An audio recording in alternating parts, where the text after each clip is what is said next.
Wanneer jy jouself as Pinkster klassifiseer, Pinkster charismaties, charismaties beteken dat ons glo die gawes werk. Weer eens, dit beteken nie ons doen weer mal.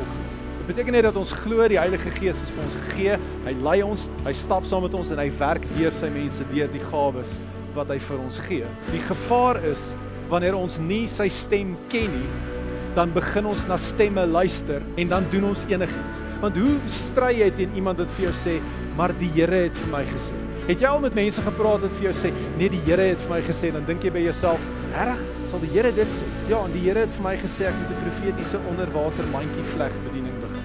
Maar ek het al snaakse goed in die kerk beleef. Snaakse goed wat mense sê. En dan is dit, die Here het gesê, en ek wil dit vandag sê, volwasse volgelinge van Jesus, wat 'n pad stap saam met die Heilige Gees, luister nie na stemme nie, hulle leer onderskeiding.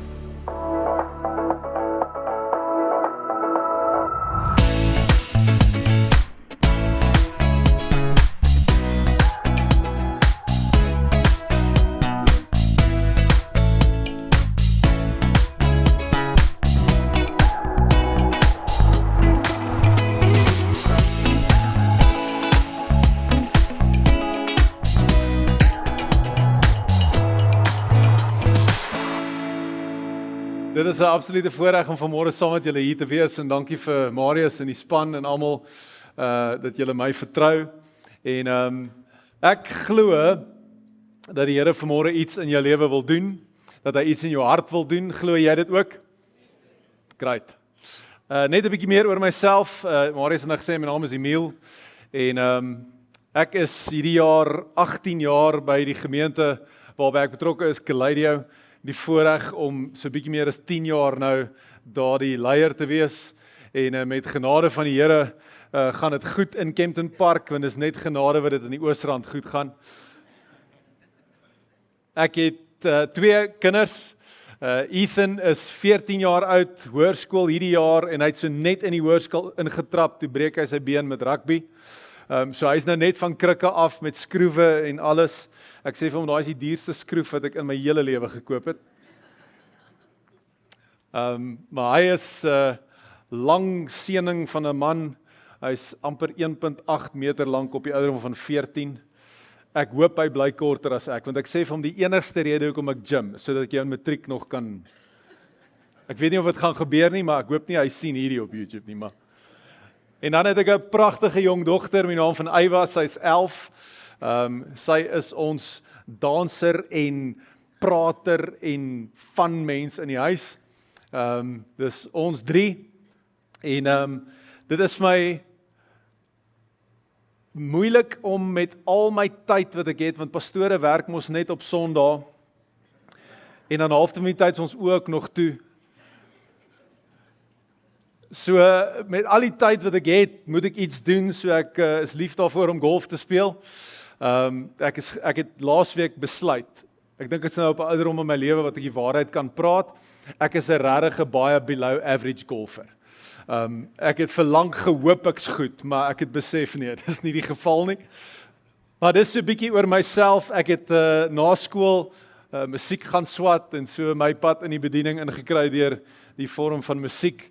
En dit is nog altyd 'n passie en ek wil net sê tuis julle ouens, amazing vanoggend, baie lekker gewees. Ek het nie foute gehoor nie.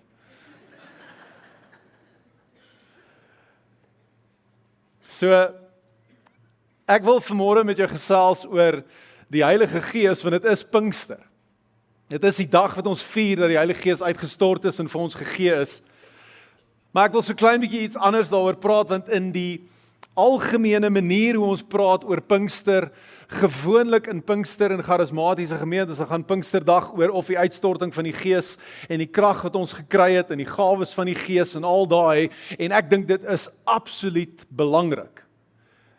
Hy het gekom om ons te bemagtig en vir ons krag te gee en vir ons gawes te gee. Hy het gekom sodat ons getuies kan wees op 'n baie praktiese manier.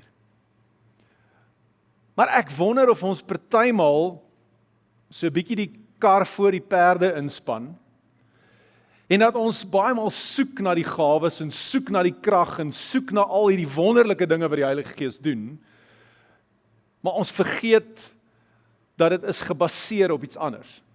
Daar's 'n fondasie van waar af hierdie goed gebeur. En ek wil begin deur vanmôre vir jou te sê, jy kan nie 'n verhouding bou met iemand wat jy ignoreer nie. En baie mense kom en soek die krag van die Gees en soek 'n belewenis van die Gees en 'n ervaring van die Gees of op 'n Sondag of op 'n diens of op 'n manier of ons bid in 'n krisis, in 'n oomblik wat ons hom nodig het en dan moet die Heilige Gees werk, maar ons vergeet om Maandag saam met hom kantoor toe te gaan of werk toe te gaan of waar ook al jy gaan. En dan raak die Heilige Gees 'n geleentheidsprediker, soos wat ek vanoggend is.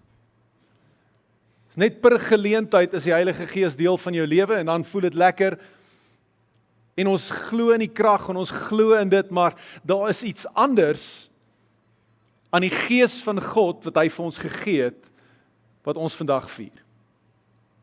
En Jesus praat daaroor in Johannes hoofstuk 14, ek het dit nie vir jou op die skerm nie, jy kan self gaan kyk, Johannes 14, praat Jesus en dan sê hy, ek gaan vir julle 'n ander helper stuur.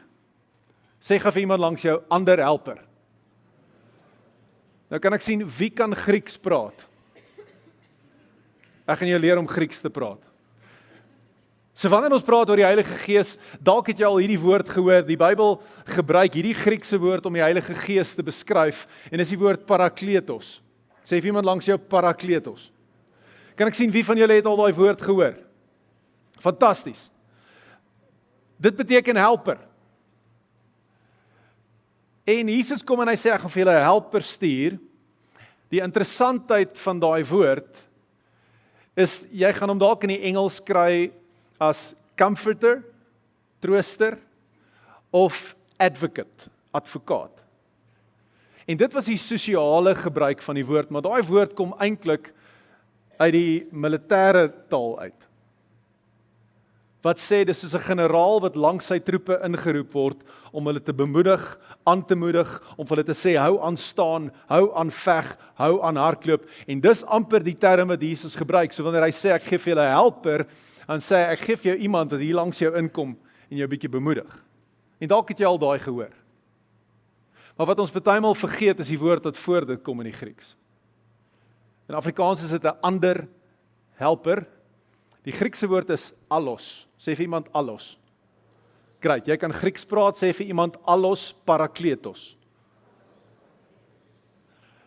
Die woord allos beteken 'n ander een van dieselfde soort. Daai is merkwaardig. Want die probleem wat ons partymal het, is in ons taal. Ons vergeet dat die Heilige Gees 'n persoon is.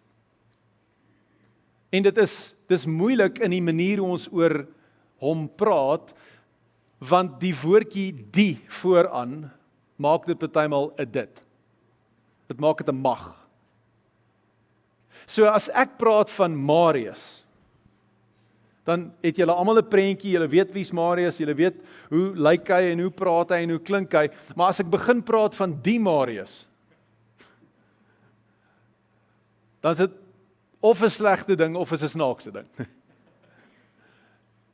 En dis partymal hoe ons oor die Heilige Gees praat, is dit die Heilige Gees, maar ons vergeet dat hy 'n persoon is. Hy kan bedroef word.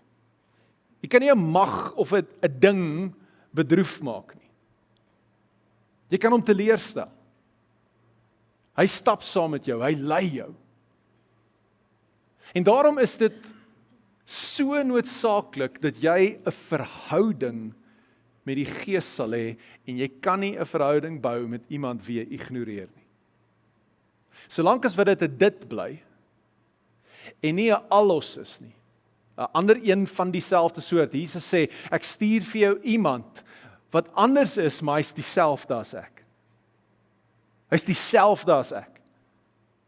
Ek stuur vir jou 'n persoon, ek stuur vir jou iemand wat langs jou kan inkom, 'n parakletos, iemand wat jou kan bemoedig, langs jou instaan, onder jou arm kan inkom en sê, hey, hou aan. En ek gaan vanmôre vinnig met jou gesels oor, hoe bou jy hierdie verhouding?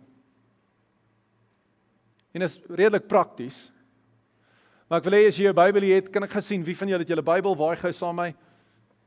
As iemand langs jou nie hulle hand opgesteek het nie, sê vir hulle sies. Nee.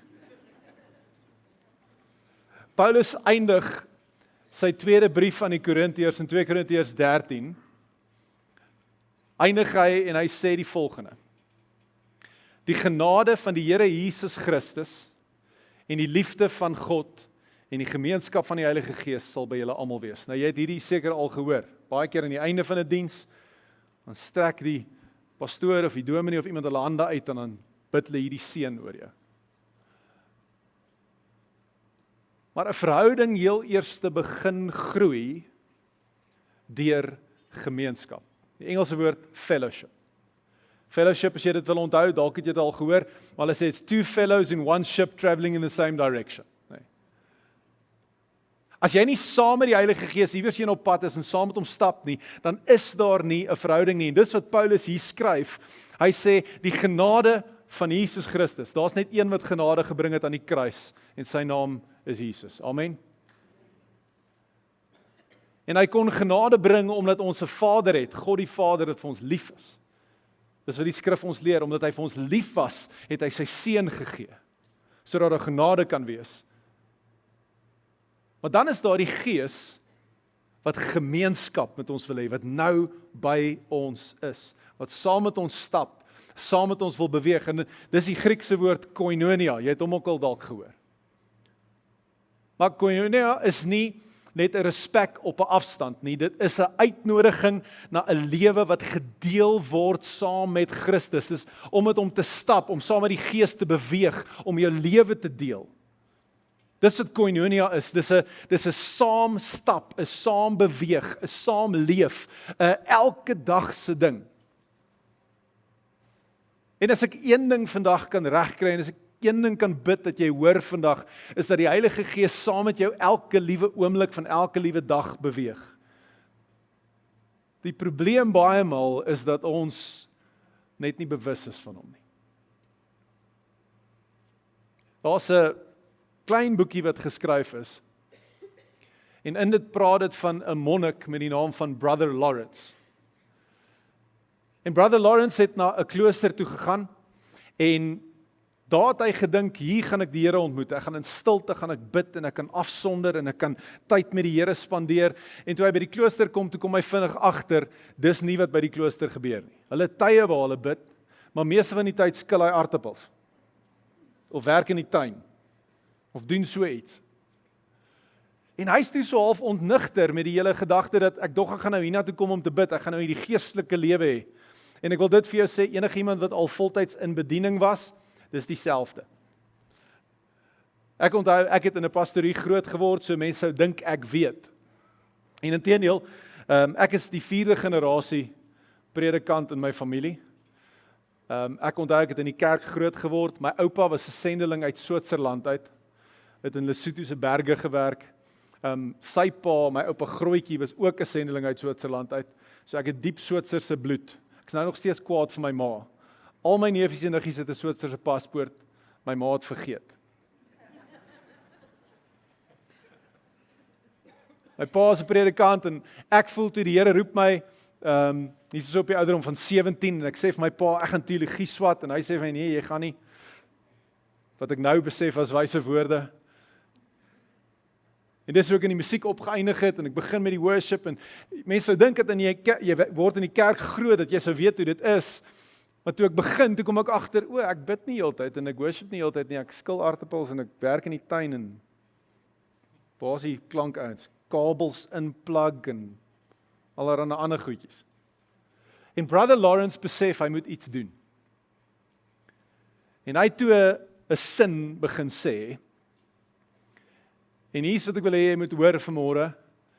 Hy sê, you need to practice the presence of God. Jy moet die teenwoordigheid van God beoefen. En dis niks anders as 'n bewustheid van die feit dat God se Gees by jou is. Baie van ons is onbewus dat die Heilige Gees by jou is, want ons gaan aan met ons lewens, ons skil aartappels, ons maak toebroodjies, ons jaag na rugbywedstryde en netbalwedstryde toe, en ons moet probleme by die werk uitsorteer, en dan is jou man of jou vrou nog so bietjie knorrig vir jou, en jy moet dit hanteer, en al die goed gebeur, en iewers in die week dink jy, Sjoe, dis donderdag en ek het nog nie eers met die Here regtig gepraat nie. Het jy al so gevoel? As jy 'n bewustheid kan kweek, dat die Gees van die Here by jou is. En ek praat nie van 'n uur se stilte tyd elke dag, daai is 'n ander dissipline. Ek praat van 'n dissipline wat sê, ek wil in gemeenskap met die Heilige Gees wees, en dalk kan jy jou dag net begin, deur te sê, Heilige Gees, dankie dat U vandag my lei. Heilige Gees, help my sien waarmee U besig is. Heilige Gees, kom verlig 'n paar goed vandag vir my. Heilige Gees, gee vir my antwoorde. Dis gemeenskap, dis verhouding met die Heilige Gees, wat kom voor die krag. En ons vergeet dit baie keer. En so, hoe bou jy hierdie verhouding? Hoe werk jy in hierdie verhouding met Christus? Of met die Heilige Gees? En die eerste ding wat jy nodig het om te doen as jy hierdie verhouding wil versterk, is leer ken sy stem. Leer ken sy stem. Ek dink partymal weet ons nie hoe klink hy nie. Hierdie is 'n Pinkstergemeente, né? Weet almal wat beteken Pinkster? Beteken dit loud en ligte en sound? Pinkster beteken dood eenvoudig dat ons glo die Heilige Gees is vir ons gegee en dat die Heilige Gees vandag nog werk. Dat die Heilige Gees vandag nog by ons is. En so die eerste ding wat jy nodig het om te doen is om te erken dat hy praat. En baie keer in Pinkstergemeentes dan sal jy hoor iemand sê, die Heilige Gees het my gepraat, en het jy al gewonder, hoe klink dit? Hy het nog nie met my gepraat. Nou, ek wil dit vanmôre vir jou sê, dat die Heilige Gees praat, want hy het nodig dat jy hom volg, hy lei jou in sekere goed in. In Johannes 16, vers 13, sê Jesus die volgende, hy sê, wanneer hy kom, die Gees van die waarheid, sal hy julle in die hele waarheid lei. Sê vir iemand langs jou, die hele waarheid. Wat hy sê, of wat hy sal sê, sal nie van homself kom nie, hy sal net sê wat hy hoor, en hy sal die dinge wat gaan kom aan julle verkondig. Wanneer die Heilige Gees praat, lei hy jou in waarheid in. En ek wil dit vanmôre noem. Wanneer jy jouself as Pinkster klassifiseer, Pinkster charismaties, charismaties beteken dat ons glo die gawes werk. Weereens, dit beteken nie ons doen weird mal goed nie. Nee. Dit beteken net dat ons glo die Heilige Gees is vir ons gegee, hy lei ons, hy stap saam met ons en hy werk deur sy mense, deur die gawes wat hy vir ons gee. Die gevaar is, wanneer ons nie sy stem ken nie, dan begin ons na stemme luister en dan doen ons enigiets. Want hoe stry jy teen iemand wat vir jou sê, maar die Here het vir my gesê? Het jy al met mense gepraat wat vir jou sê, nee, die Here het vir my gesê, dan dink jy by jouself, regtig? Sal die Here dit sê? Ja, en die Here het vir my gesê, ek moet 'n profetiese onderwater mandjie vleg bediening begin. Wat? Maar ek het al snaakse goed in die kerk beleef. Snaakse goed wat mense sê. En dan is dit, die Here het gesê, en ek wil dit vandag sê, volwasse volgelinge van Jesus, wat 'n pad stap saam met die Heilige Gees, luister nie na stemme nie. Hulle leer onderskeiding.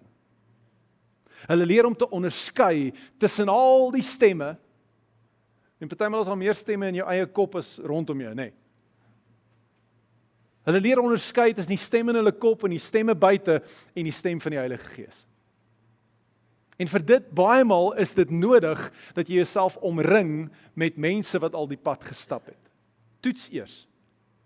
Haai Marius, ek voel iets, moet ek 'n profetiese onderwater mandjie vleg bediening begin? Nee, okay. Verkieslik nie.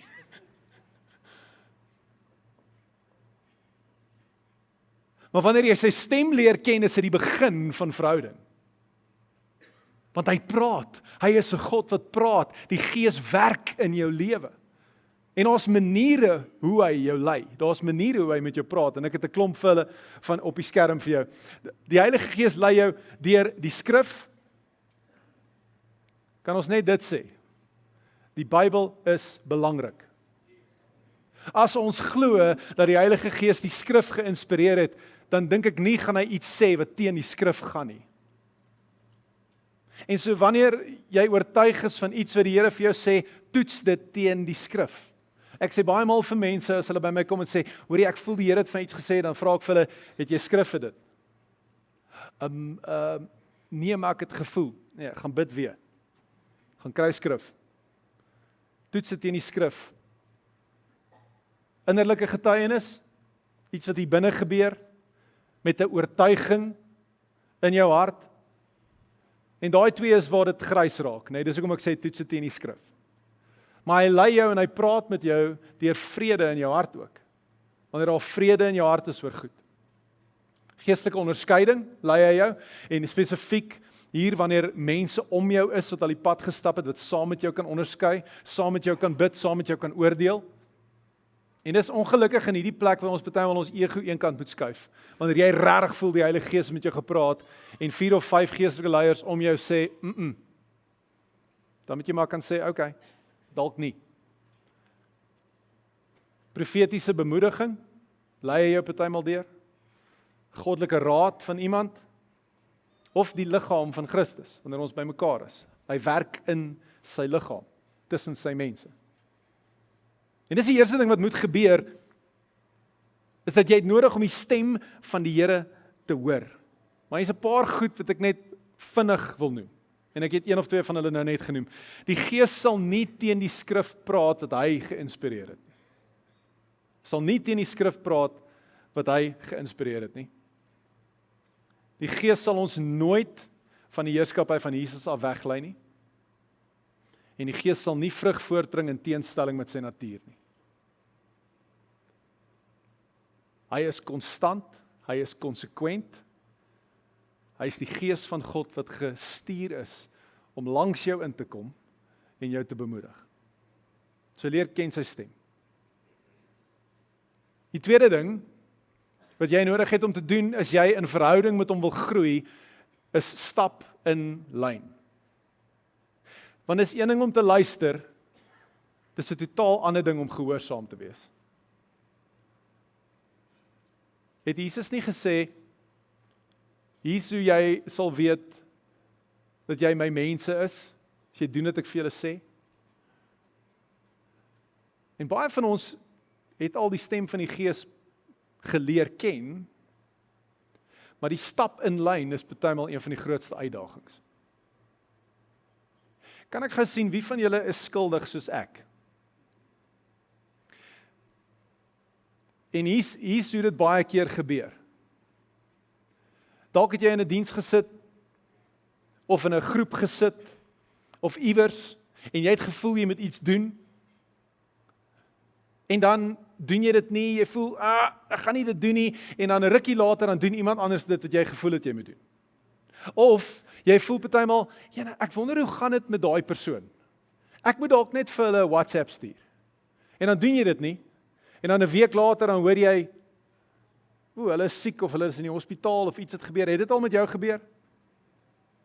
Of dalk meer pertinent, baie keer gebeur dit, veral in die kerk, is dat iemand sê iets, of daar's 'n profetiese woord wat uitgaan, of daar's bemoediging wat uitgaan, en dan kom praat mense met my, en sê vir my, pastoor, weet jy wat, vandag was so spot on. Die Here praat al 2 jaar met my oor dit. Dan wil ek sê, so hoekom is jy vir 2 jaar ongehoorsaam?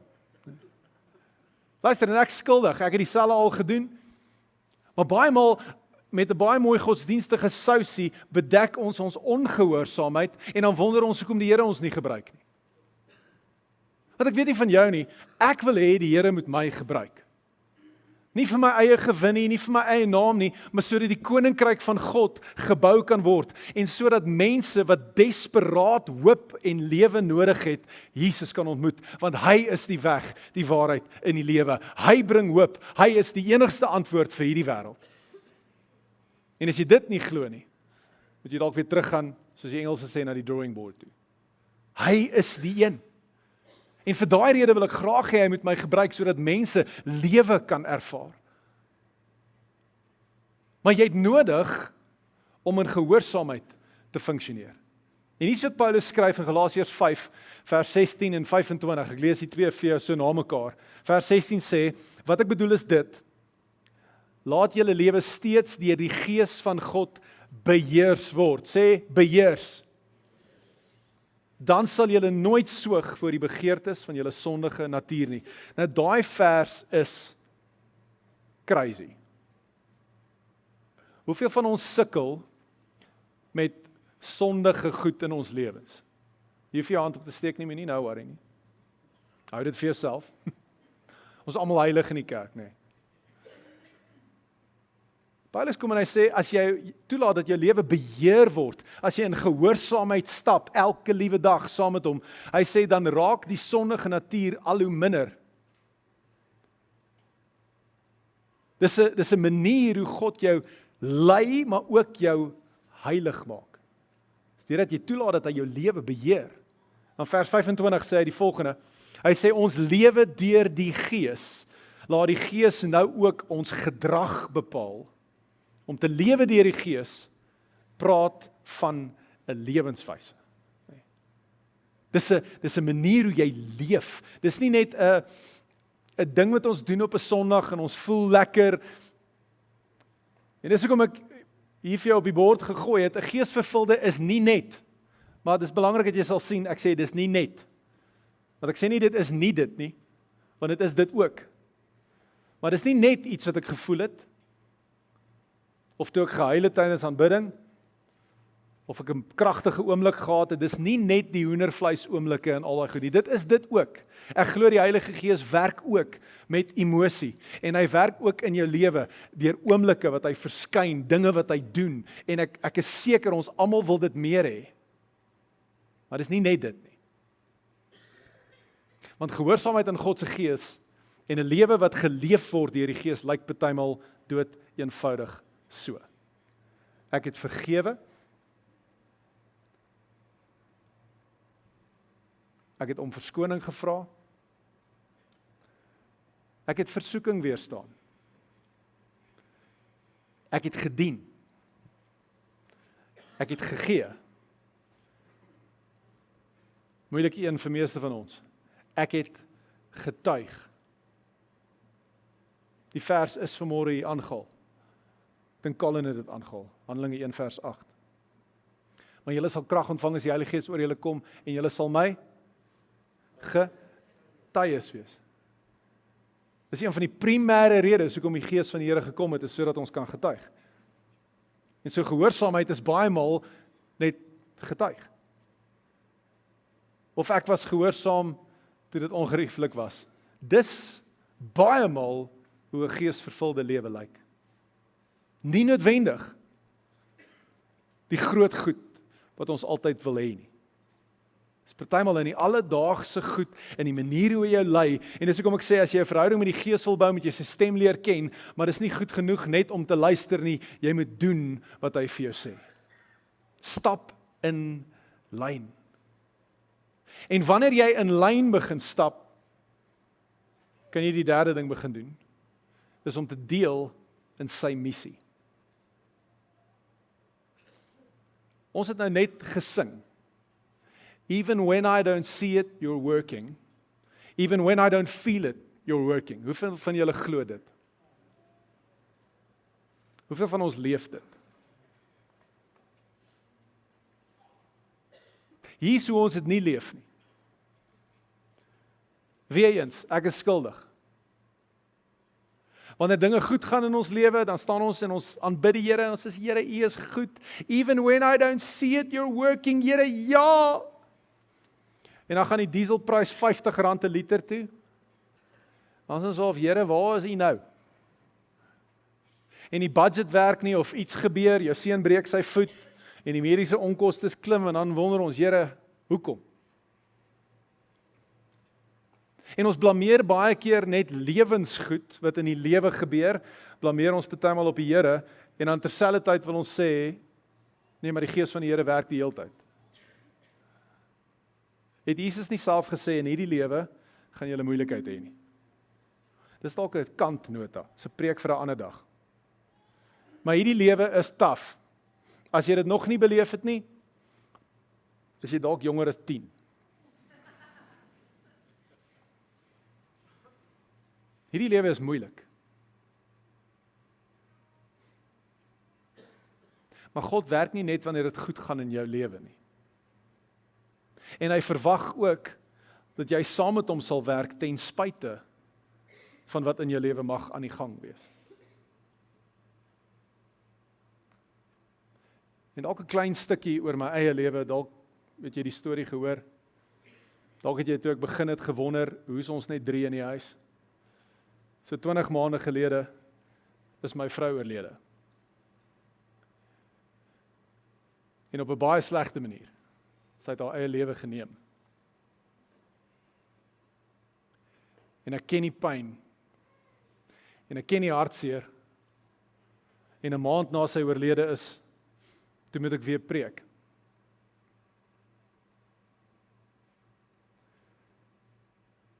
En ek onthou die Saterdag voor die Sondag, ek sê, Here,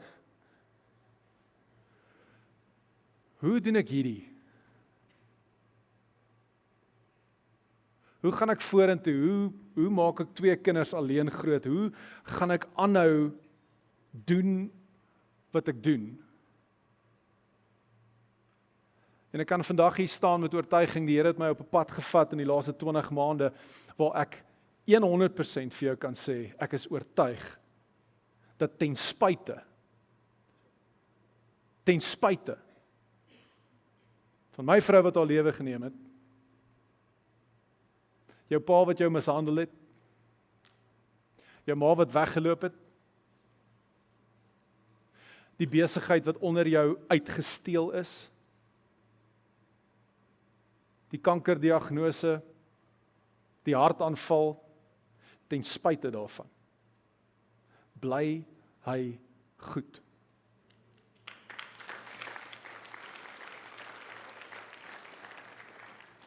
En hou hy aan werk.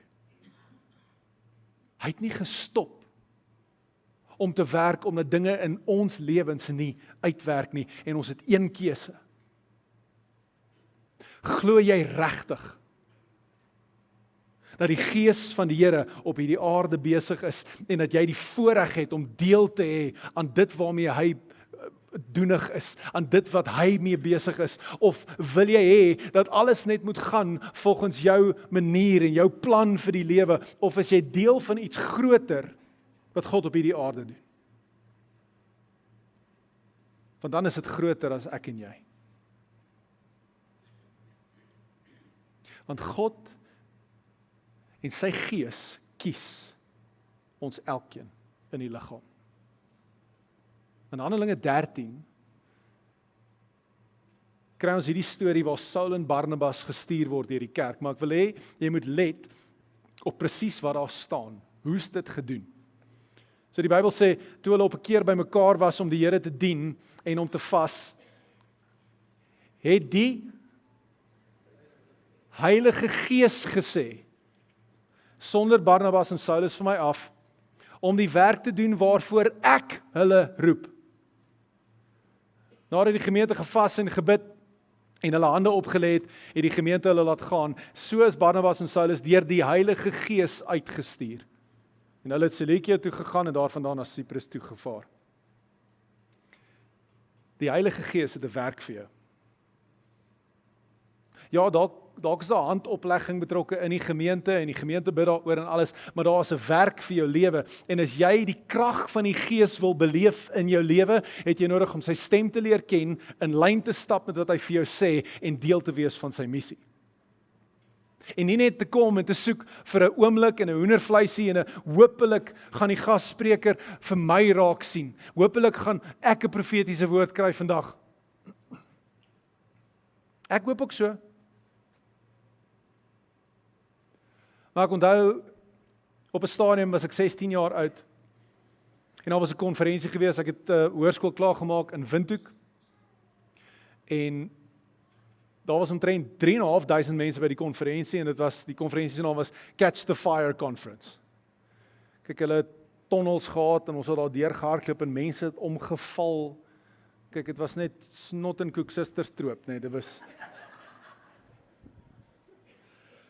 En ek onthou, ek het hierdie begeerte gehad op die ouderdom van 16, Here, raak my net aan, Here, kom doen iets in my, en ek en my broer, hy is 2 jaar jonger as ek, so hy was 14, ek 16, ons besluit vanaand, catch the fire, papa. Ons gaan staan. En ek besluit, vanaand maak ek nie my oë oop, totdat die Heilige Gees my aangeraak het, en ek staan daar. Maar my oë is toe, en die eerste ou kom bid vir my, en hulle bid, en hulle spoeg, en hulle bid. En niks gebeur nie, en die tweede persoon kom bid vir my, en hulle bid, en hulle spoeg, en die derde persoon kom bid vir my, en hulle bid, en hulle spoeg, en die vierde persoon doen iets ekstra, hulle bid, spoeg en druk. Ek staan naderhand so. En toe ek nie meer my balans kan hou nie, want ek moet mos nou val, nee. Maak ek my oë oop en ek sê, please stop pushing me, en daar is die gebed ook toe sommer nou verby. Toe sê, toe loop hy. Nou is my oë oop, en ek maak my oë oop vir die eerste keer, en dit lyk soos 'n slagveld om my. Dis net mense wat lê. Wah! Nee. En ek staan, en ek kyk links, en seker so 3-4 mense van my af staan my broer. Dis net ons 2.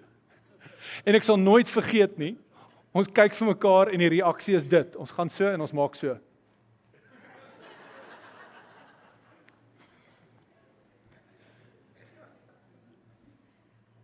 Dit was dit. Ja, en ek's ongelukkig. Ek voel, Here, is ek nie spesiaal genoeg dat U my wil gebruik nie, dat ek wil ook graag omval.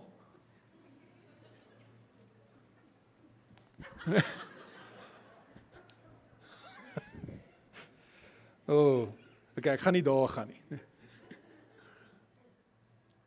En ek sal nooit vergeet nie, 2 maande later lees ek 'n boek. Dit was op bladsy 32 regsonder. En hoekom ek dit onthou, is want dis hoe ver ek die boek gelees het, ek hom toegemaak, nooit weer verder gelees nie. Ek gevoel die Here het vir my gesê wat hy vir my wil sê. Maar in die boek, die man het 'n visioen van waar hy met Jesus praat. Maar in die visioen sien hy 'n persoon, en hy praat met die persoon, en op 'n stadium besef hy dis Jesus, en hy sê, hy val toe op sy knieë neer, en in die visioen sê Jesus vir hom, in dis Engels, hy sê, stand. Because if everybody falls in my presence, who's left that I can use? En net daar sê ek, Here, fine. Ek hoef nooit weer te val nie, of nooit ooit te val nie. Maar gebruik my.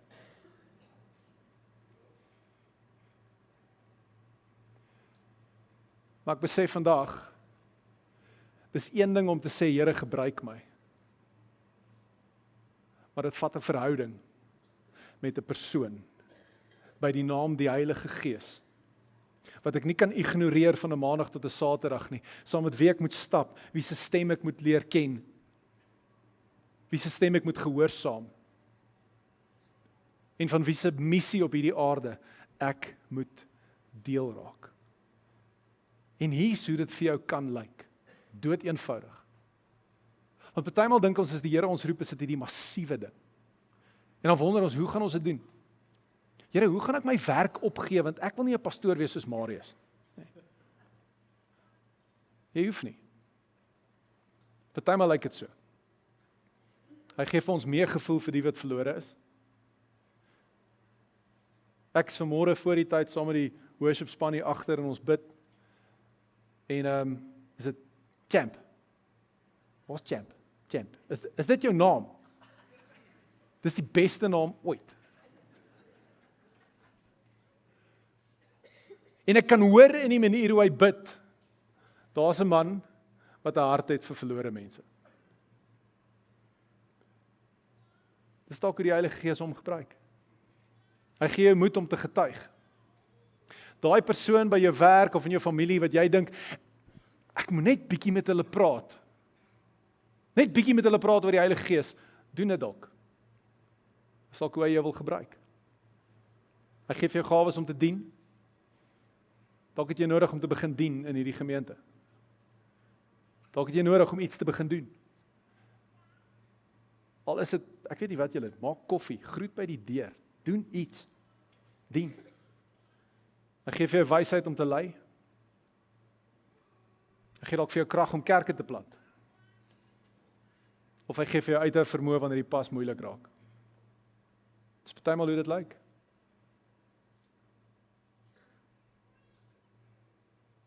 En dan glo ek, omdat ons saam met hom stap, dan kom die gawes. Dan kom die wonderwerke. Dan kom die genesings.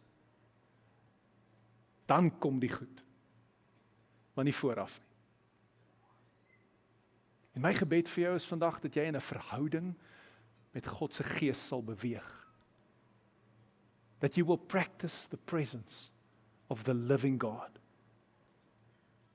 En soos wat jy dit doen, dat jy sy stem leer ken, dat jy saam met hom begin stap, deel is van sy missie, dat jy sal begin sien hoe hy jou gebruik. Ek gaan jou vra om jou oë te sluit saam met my. En dalk het die Here nou sy vinger op iets gesit in jou lewe. Dis nie net my woorde wat ek nou gesê het nie. Ek glo en ek het gebid en ek gevra, Here, praat vandag. Dalk het die Here vandag nou iets met jou gepraat. En jy het dalk nodig om vandag ja te sê of te bely. Te sê, Here, ek het U geïgnoreer, ek het die Gees geïgnoreer, of ek het net die gawes gesoek, maar nie die persoon nie. En ek het nodig om terug te kom. Dalk het jy vandag gehoor, die Here daag jou uit om te dien, om iets te doen.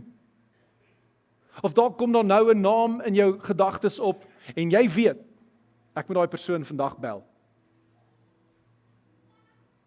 Wat dit ook al is, ek bid dat die Heilige Gees vandag 'n groter realiteit in jou lewe word. Want dis hoekom hy gekom het. Hy is 'n ander helper, 'n ander een van dieselfde soort.